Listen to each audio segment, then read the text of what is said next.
aming alkalde, Norme Francisco Escobar Matoso, ating mga konsehal ng unang distrito ng Maynila, ating pong Division of City School Superintendent, Ma'am Ito Little, punong guro, Ginoong Graciano Jr., sa aking mga kapwa bayan, mga guro, mga magulang, at mga batang mag-aaral ng Rosauro at Mario Elementary School.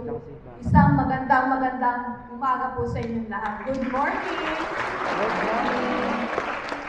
Maganda bang isip yung kanilang mga tatanan? Kami naman, na inyong pamalaan, ay walang tigil ng kaiisip kung paano namin maisasalba ang buong lungsod sa pandemya. Naisip pa namin magtayo ng paaralan. Nakuha pa namin simulan ang isang paaralan. Hindi lang simpleng paaralan, 10 stories, 227 na mga classroom. Air condition pa. Naka-elevator pa. 8. Diba? Tinalo nyo pa kung saan ako nagtapos ng elementary at high school. Para dito sa loob ng Almario. At sa komunidad na nakapaligid dito sa Almario, ang nagmulat kayo upang magpursige ng gusto, lumaban sa buhay, magkaroon ng determinasyon upang pagbutihin ang kanyang buhay at gundutin ang buhay ng kanyang kapwa. Salamat po, Yorme Isko, dahil hindi ka nagpigil sa iyong mga pangarap. Tinodo mo. Todong-todo. Bilang isa, 4. Rosario Almario Elementary School, ang kabubukas lang ng Manila Science High School, ang Albert Elementary School, at ang Ramon Magsaysay High School. At kung siya ay Yorme pa, napagkasunduan din namin isa pang paaralan sa distrito sa Isla.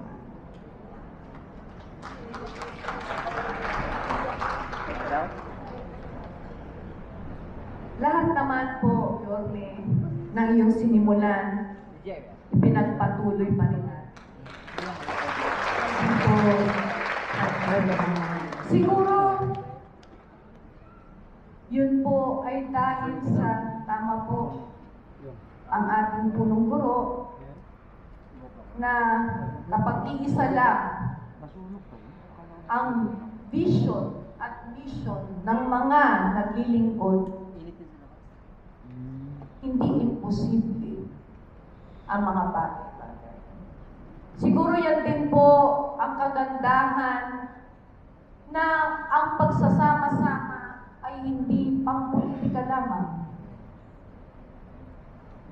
Higit pa doon, yun po ang kagandahan ng aming samahan. Ang turingan namin isang pamilya. Kaya ang aming unang iniisip ay laging para sa isang pamilya. Ang pagsasalita ng pamilya, ang titirahan, tahanan ng pamilya, ang magandang edukasyon para sa pamilya. Laging ganun ang nasa isip namin. Dahil nga kami ay iisang pamilya. At syempre po, lalo pa namin pinagbubuti ang paghahatid ng iba-iba pang mga serbisyo, programa, proyekto, lagi diretsyo sa tao. diretso sa bawat isang batang Manila. Importante po sa amin ang edukasyon. Tama po, ito po ay isang pampublikong paaralan. Pero isang pampublikong paaralan na magiging simbolo ng bawat isang pampublikong mag-aaralan. Na pwede pala na kahit kami ay galing sa isang pampublikong paaralan, kaya naming talunin ang mga galing sa pribadong paaralan. Ang bagong gusali nito ay handog ng aming lungsod sa bawat isang batang Maynila. Inaasahan natin ang mga batang almaryo ay lalo pang gaganahan sa pagpasok sa kanilang paaralan at magiging inspirado sa kanilang pag-aaral. Kanina po nabanggit ni Mang Riddle na ito pong inyong paaralan ay inakalintulan niya sa Manila Science High School na maging isang magkaroon ng special science lab dahil 6 po ang inyong science lab dito. Kung meron sa high school, Manila Science, magkakaroon na rin sa Sauro Almario Elementary School. Kaya ating mga guro, huwag po kayong magsasawa na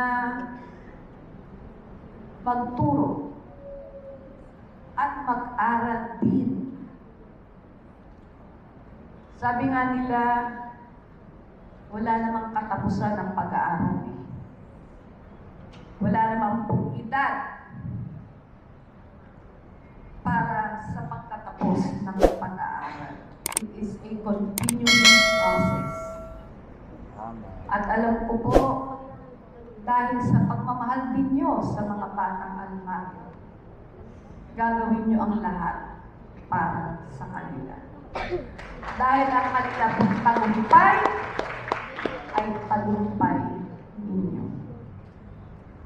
Gaya nga po ng sinasabi sa ilang linya sa awit ng Maynila, nasa kanyang pangarap, dunong, lakas, pag-unlad. Ang Maynila, tanging perlas ng bayan. Ngayon, bukas. Maynila o Maynila, dalhin mo ang Maynila at itanghal itong bansa. Mabuhay ang Rosauro Almario Elementary School. Maraming salamat.